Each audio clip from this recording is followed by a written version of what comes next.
سینوں کے اندر جو روگ ہیں، جو امراض ہیں، ان کا علاج بھی ہے، شفا بھی ہے، شفاء لما فی الصدور۔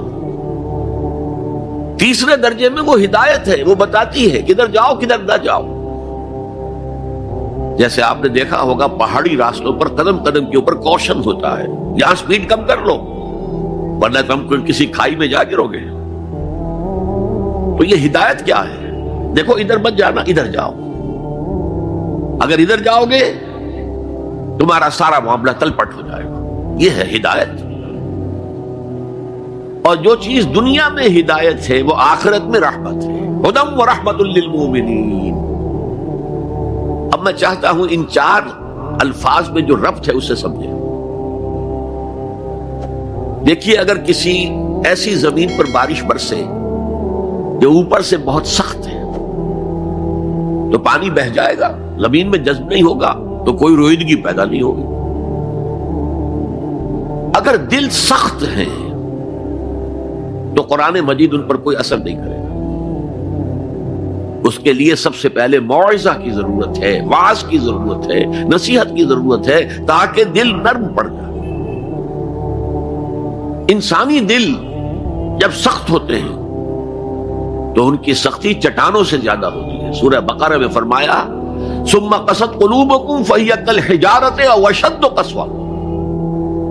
یہودیوں سے خطاب ہے، ثم قست قلوبکم من بعد ذلک فہی کالحجارۃ او اشد قسوۃ۔ اے بنی اسرائیل، تمہارے اس طرز عمل کے نتیجے میں تمہارے دل سخت ہو گئے اور اب وہ پتھروں سے زیادہ سخت ہے۔ لہذا سب سے پہلے ضرورت کیا ہے؟ دل کی زمین کو نرم کیا جائے، اس میں حل چلایا جائے۔ یہ کام ہے موعظہ کا، واعظ کا، نصیحت کا۔ ہمارے معاشرے میں کسی زمانے میں واعظ کا بڑا رواج تھا، آج کل یہ چیز ختم ہو گئی، بلکہ واعظ کو گھٹیا بات سمجھا جاتا ہے۔ بھائی کوئی عقلی بات کرو، کوئی علمی بات کرو، تم تو واعظ کہہ رہے ہو، گویا کہ واعظ گھٹیا چیز ہے۔ نہیں، واعظ سے دل میں رقت پیدا ہوتی ہے، نرمی پیدا ہوتی ہے۔ تو قرآن مجید ہی سب سے بڑا موعظہ ہے۔ ہم نے بدقسمتی سے کیا کیا، جب واعظ کہے جاتے تھے تب بھی مثنوی مولانا روم سے، ضعیف احادیث سے، واعظ دستاں زنو افسانہ بند، واعظ بڑے اونچے اونچے ہاتھ چلا کر اور افسانہ جو ہے بیان کر رہا ہے، لیکن اس کا حال کیا ہے؟ از خطیب و دیلمی گفتار اوست، بعض ضعیف و شاذ و مرسل کار اوست۔ وہ خطیب بغدادی یا دیلمی کی جو احادیث ہیں، جو سب سے گھٹیا درجے کی کتاب حدیث کی، سب سے کم تر درجے کی کتاب حدیث کی، ضعیف کتابوں کے یوں سمجھئے کہ بہت بڑے مجموعے، وہاں سے وہ حدیثیں لا رہا ہے۔ از ضعیف و شاذ و مرسل کار اوست، ضعیف حدیث، شاذ حدیث، مرسل حدیث سے وہ بیان کر رہا ہے۔ قرآن سے اس کا کوئی تعلق۔